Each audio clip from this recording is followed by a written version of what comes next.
In order to get that grade 9 for your GCSE English Literature Anita and me response, you need to know this text incredibly well. In this video, I'm going to go through key characters and give you detailed insight and use over 100 quotations. We're going to explore Anita, Meena, her parents, Mr. Ormerod, Uncle Alan. We're also going to be looking at Robert, Nanima and poor old Tracey. Stay tuned because you're in luck. You're watching Schofield on Shakespeare. We're gonna build a palace and we'll be so proud. A palace where the roar of the crowd will tell the world our palace will last forever. Whilst I would recommend watching this video in sequential order, as some ideas are built upon lead on more seamlessly to others, you can also skip to a section of your choice by clicking on the relevant hyperlink within the description box below. Is it fair to dismiss Anita as an antisocial, messed up psychopath who gets a kick out of manipulating and hurting others, including those purporting to be her friends? To some extent, yes. From her ambulance siren whooping and defiant response to Mr. Christmas, to her total absence of table manners when eating with Meena's family, it is clear from a very early stage in the novel that Anita is a wild child, barely domesticated. She is not able to show empathy to others, as seen in the way she accentuates Tracey's shame following the exposure of her stained knickers, ignores Meena when she is upset, and openly revels in Sam Lowbridge's racist outburst at the Tollington Spring Fete. She is persistently manipulative, playing off her friends against each other and making them feel used. She also steals, even from her friends, tells extravagant lies, and can freak out following any kind of adult intervention which doesn't go her way. Yet, as readers, do we not often feel rather sorry for this girl, given her background and lack of anything approaching parenting? Hints of Anita's vulnerability are seen in some of the more childish items pilfered from Meena's bedroom, as well as some of her interactions with her mother. And what kind of a mother elects to seduce her daughter's boyfriend? Whereas the world seems to be opening up for Meena at the end of the novel, is there a sense that Anita will be left behind within a cyclical existence of ultimately unsatisfactory sex, not particularly wanted pregnancies, and the rare cheap thrill with the local Jack the Lad delinquent within a community which is slowly but surely dying? It is such a shame that this metaphorical tornado, this funny whirlwind of energy, seems destined for a largely unfulfilling, ignorant existence, devoid of long-lasting happiness or security, especially given that ultimately she contributes, albeit unwittingly, towards Meena accepting her own identity. Make no mistake, Meena is also one messed up kid for large sections of the novel, albeit on a much smaller scale and albeit for different reasons. Whereas Anita seems angry and violent largely due to parental neglect and poverty, Meena's confusion arises from her status as an Indian immigrant growing up within a largely white community. She is desperate to belong, to be accepted. Hence her occasional exaggerated adoption of the Wolverhampton accent, and her critical comments about her mother's front garden. And this is part of the reason why she is drawn to Anita. Someone ignorant, yes. Rude, yes. Potentially violent, yes. But someone unquestionably white and English. 4. Even at the beginning of the novel, Meena is no innocent angel. The very first sentence of chapter 1 zooms straight into parent-child conflict, whilst the same chapter ends with confirmation that the young girl has indeed stolen money from her mother's purse. She unquestionably can be stubborn and willful when interacting with her parents, and considering her young age, i.e. she is nowhere near the teenage years, she has a remarkably strong lust for excitement and mindless danger. When reacting to those woefully ignorant of her culture and backgrounds, she will use her extraordinary creative imagination to lie. Most notably when telling a group of visiting kids in the park that I was a Punjabi princess and owned an elephant called Jason King. And when concocting elaborate stories about her grandmother's abilities and profession. However, it is clear that some of these inventions stem from a desire to shock, triggered partly by her unease at her position as an in-betweener, someone who looks Indian yet has lived in England for virtually all of her life. If she can't be accepted in spite of the broadest of exaggerated Tollington twangs, she might as well have some fun playing with the ignorance and prejudice of her white neighbours.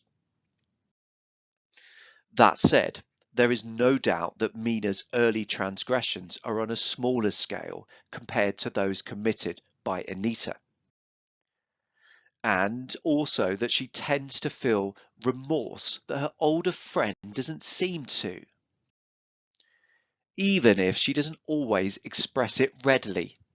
She's perhaps fortunate in that she has such loving parents. Both her mother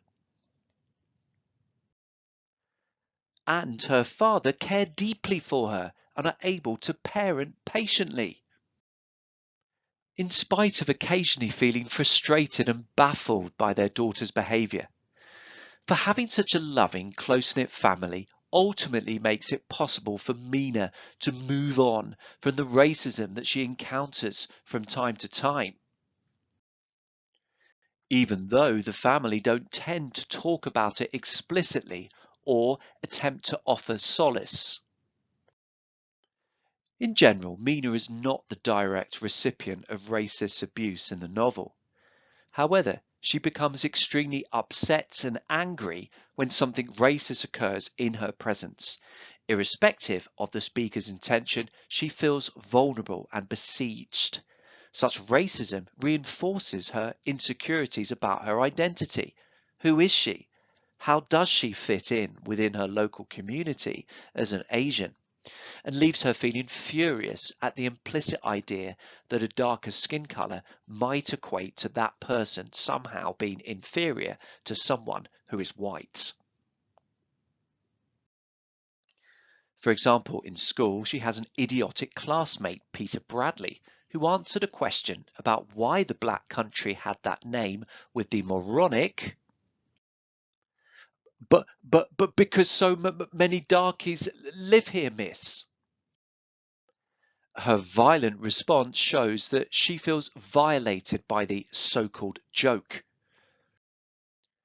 Whilst it is notable that the other pupils, and presumably the teachers' collective reaction is to laugh rather than address, educate or confront. For Anita and Me is regularly punctuated by incidents of racism.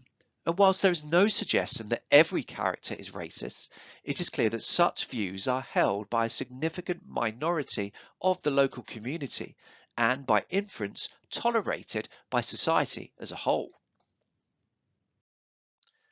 When Meena has to ask a series of drivers to reverse at a junction, it is significant that she hears racist abuse from an old lady who looks so kind. These words are probably about Meena's mother rather than Meena herself, and are omitted on the spur of the moment due to exasperation at her journey being inconvenienced. But this doesn't make the incident any less devastating for Meena, and the fact that someone so apparently sweet and doddery can emit such vile bile highlights the extent of that society's problems with racism. It emphatically isn't just shaven-head young thugs such as Sam Lowbridge who are capable of bigotry and prejudice, but people of all ages and different backgrounds. Such racist comments cause extraordinary levels of hurt, anger, confusion and powerlessness for Meena, yet she chooses not to tell her parents what happened, as it dawns on her that they would have experienced similar incidents on numerous occasions. Not only does she want to avoid giving them additional pain, she also feels that burdening them will be pointless because there will be nothing that they can do to help or support her. Racism cannot be explained. It has no logic. It is tragic that such a young child is left feeling bereft and demeaned, yet feels that appealing to such loving, perfect parents will ultimately achieve absolutely nothing. But Meena, unlike Anita, goes through a process of change and growth within the novel as a whole. She evolves from angry, confused, mild, thrill and danger seeker to someone who has learned to accept her identity and life. And this change is facilitated by two key figures in her life, Robert and her grandmother, Nanima. Yes, she misses both of them dearly, but in chapter 13 she has a moment of epiphany when she realises that her relationships with them have retrospectively made her re-evaluate her perspective on life. The narrator muses thoughtfully, "The place in which I belonged was wherever I stood, and there was nothing stopping me simply moving forward and claiming each resting place as home. This sense of displacement I had always carried round like a curse shrivelled into insignificance against the shadow of mortality, cast briefly by a hospital anglepoise lamp, by the last wave of a gnarled brown hand." The hospital anglepoise lamp refers to Robert, of course, and the gnarled brown hand belongs to her grandmother. The process of building meaningful, self-boosting bonds with both of these people before losing them has made her realize that relationships between people are what really matter, rather than concerns about places and social attitudes. Relationships are precious and can be fragile. Whilst on this planet, Meena learns that we need to focus on these, and it doesn't really matter where we are at the time, Tollington or India, or what other people look like or come from.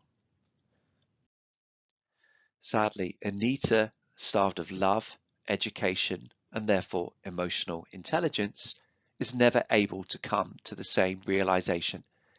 At the end of the novel, Meena no longer needs her former live wire friends. She has served her purpose.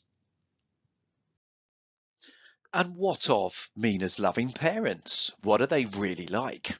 And does unconditional love necessarily relate to competence? Well, let's start with the mum, Daljit. She is a fantastic cook, an infants teacher who fits in, a terrible, ultra-slow driver, and someone with impeccable social manners. Yet, within the family home, she can have a terrible temper. And interestingly, Meena rather enjoys it when she erupts and feels that this is a side of her mother she can identify with. There are also moments when Daljit seems to lapse into depression. Plagued by the distance between herself and her own blood family, and the fact that their move to England has not lived up to early, overly romanticised hopes. It is clear that she continues to feel frustrated how she and her fellow Asians are perceived in the UK, in spite of her best efforts to educate.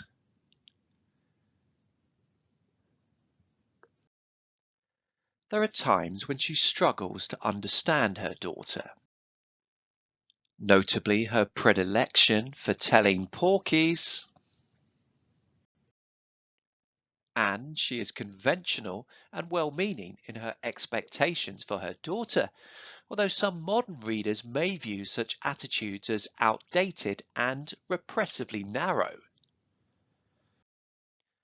Certainly, both she and her husband unwittingly place a huge amount of pressure on their daughter's shoulders in relation to the 11 plus exam. There's one thing I particularly like about Daljet and her relationship with her husband. In spite of being married for so long, their relationship has not become stale,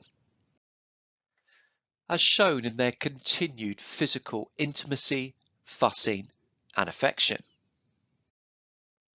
Her husband, Shyam, is similarly interesting, and, like his wife, has become quietly disillusioned with aspects of his life in the UK. He hardly talks about his job, but we learn that he needs to take a tedious, tiring 3 buses to get to work. On the one occasion Meena visits his place of work, she is quickly disappointed. Although as a young child, her expectations are naive and unrealistic. When talking about his work to a colleague, Meena picks up that his voice contains regret and resignation, as he makes a jaunty remark implicitly agreeing that time away from the office is essential. The impression we get is that Shyam's job is dull and barely tolerated. Such a shame for someone so creative and talented. As a singer, he mesmerizes and near hypnotizes his audience during their Mayfields musical evenings. He is a master of timing when it comes to judging when to move from jolly choruses to more intense love songs. And his singing is haunting and overwhelming, even for skeptical, occasionally rebellious daughters. His songs have an extraordinary transformative effect on his Indian immigrant audience.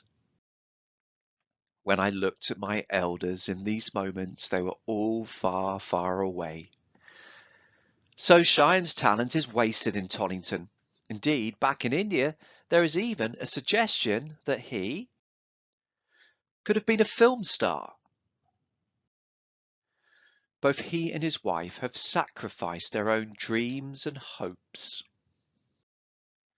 On the dubious to the outsider gamble that bringing their daughter up in the UK will provide her with far more opportunities for fulfillment and success in life.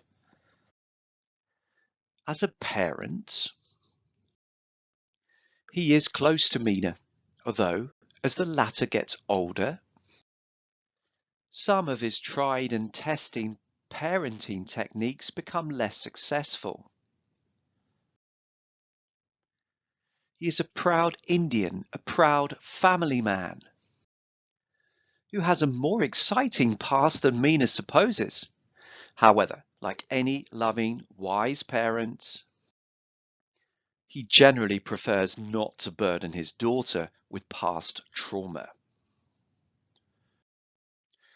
Now let's move on to some of the other characters who live in Tollington, starting with local grocery shop owner Mr. Ormerod. He is a dedicated Methodist Christian who is persistent in his attempts to convert others to his faith.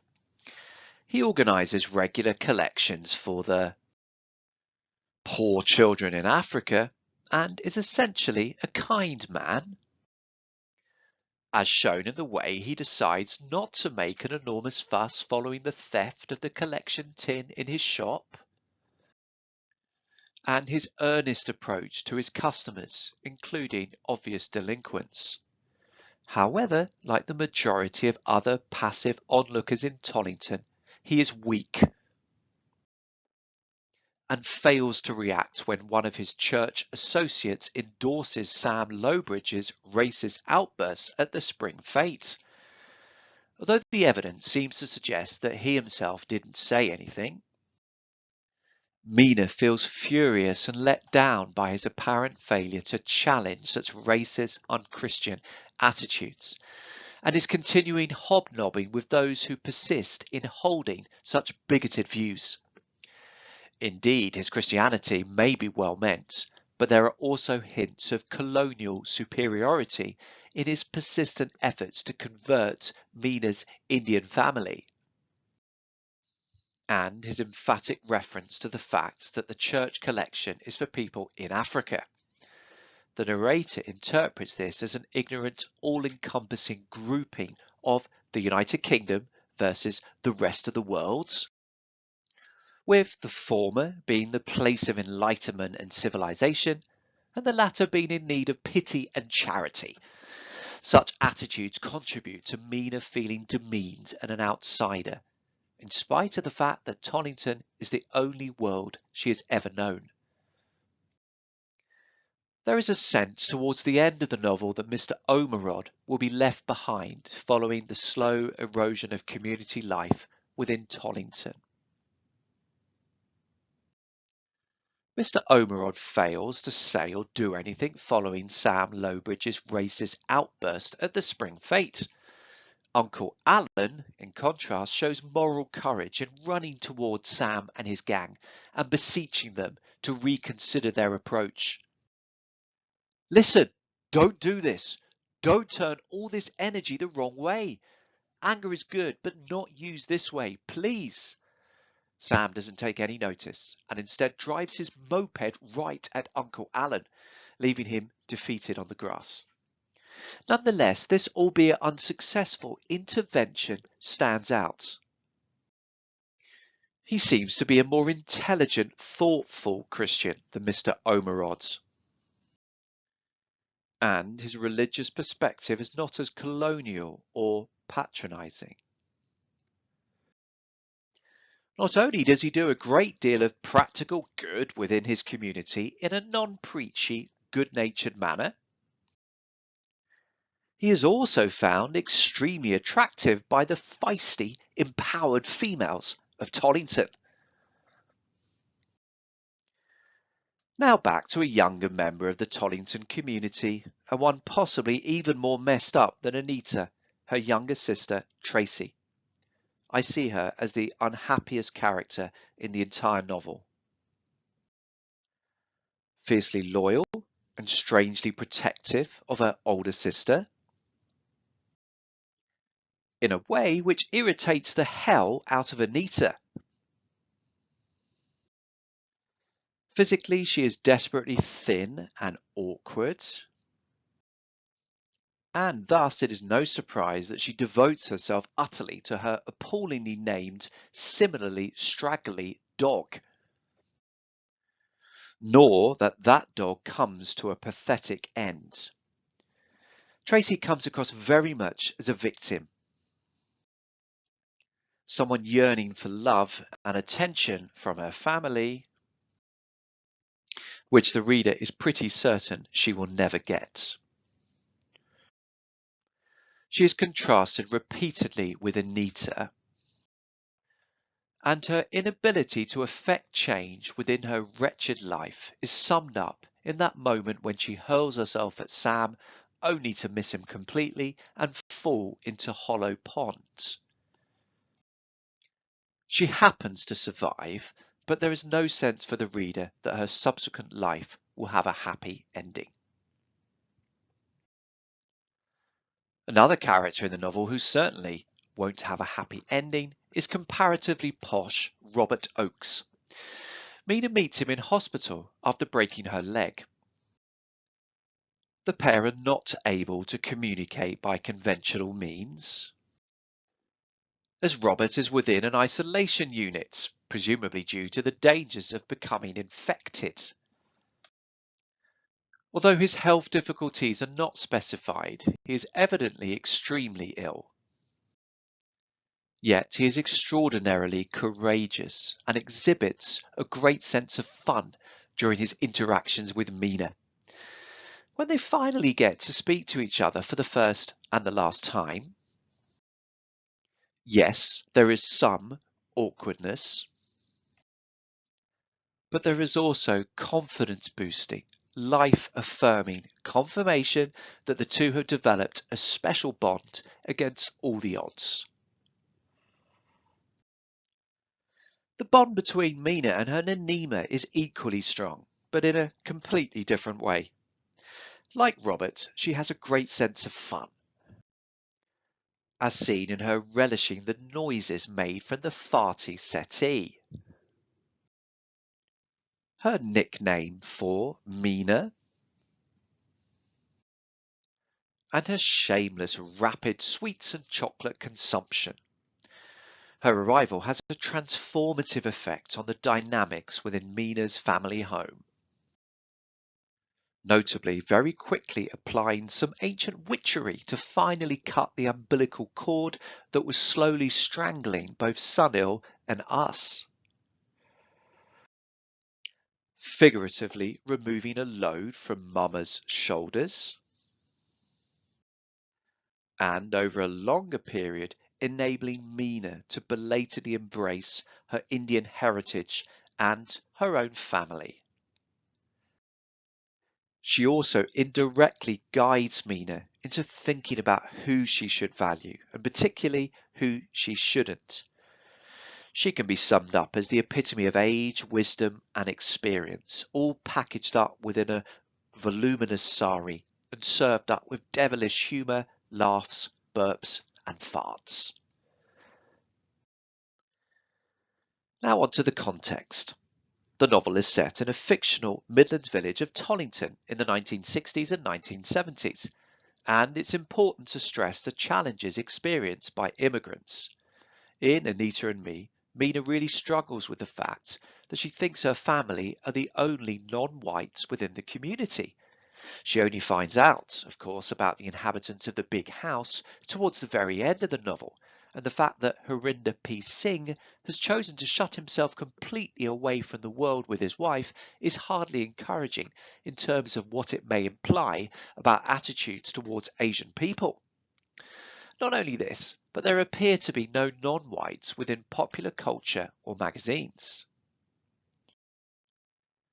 Meena has never seen anyone who wasn't white on Opportunity Knocks, a precursor to Britain's Got Talent.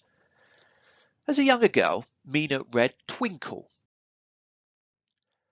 Here's a quick insight into a copy from 1986.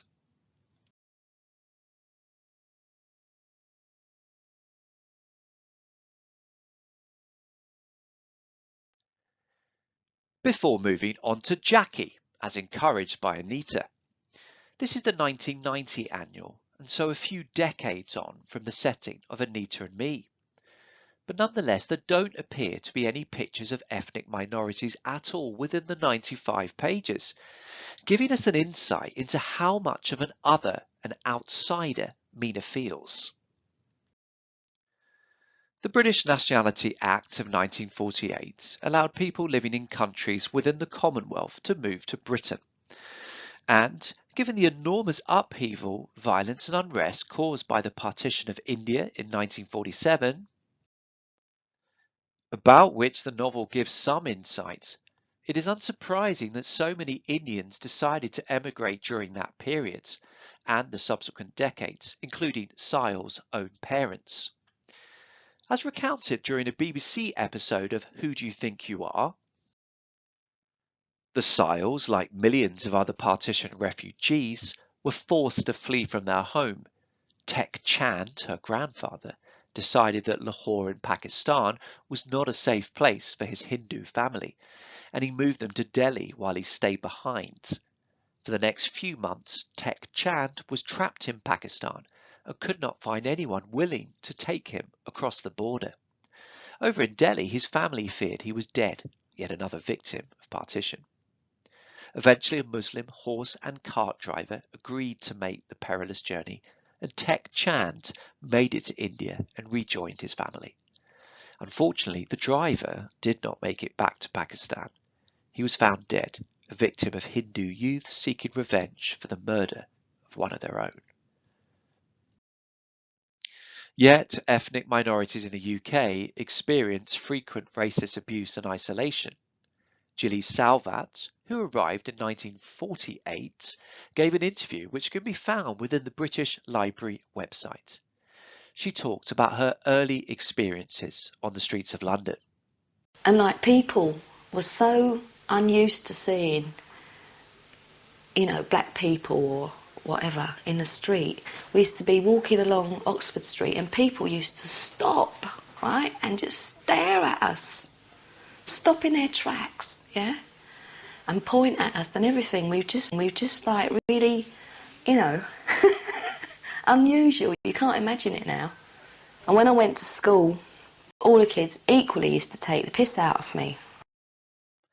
18 years later, in 1966, around the time Anita and Me was set, the BBC made a documentary about a community in the West Midlands entitled Smethwick, A Straw in the Wind. This documentary included openly, disgustingly racist comments such as, "They should live in a district by themselves. They're not clean." They're a nuisance when you've got to walk past them in the street. They won't move. They're a nuisance at work.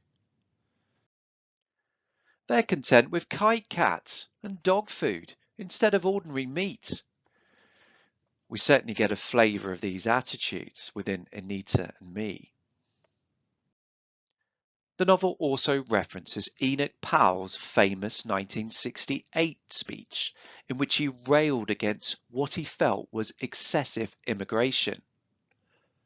We must be mad, literally mad as a nation, to be permitting the annual inflow of some 50,000 dependents who are for the most part the material of the future growth of the immigrant-descended population. It is like watching a nation busily engaged in heaping up its own funeral pyre. So to sum up, the children of immigrants growing up in the UK in the 1960s and 70s must have had a difficult time and been particularly conflicted. On the one hand, they would naturally want to fit in. On the other hand, a significant minority of the community would have been uncomfortable with their presence, with a further minority expressing that openly through racism. No wonder Meera Syal ended up effectively adopting two different personas, one inside the house and one outside. I would literally have to swap accents and attitudes. Inside the house I was very well behaved and I would talk about my studies and I would help my mother in the kitchen. And then outside the house I'd be talking like this and going down the park. Yeah, I'm a wench, just like you. This has been your ultimate revision guide to Anita and Me, brought to you by Schofield on Shakespeare. Many thanks for watching.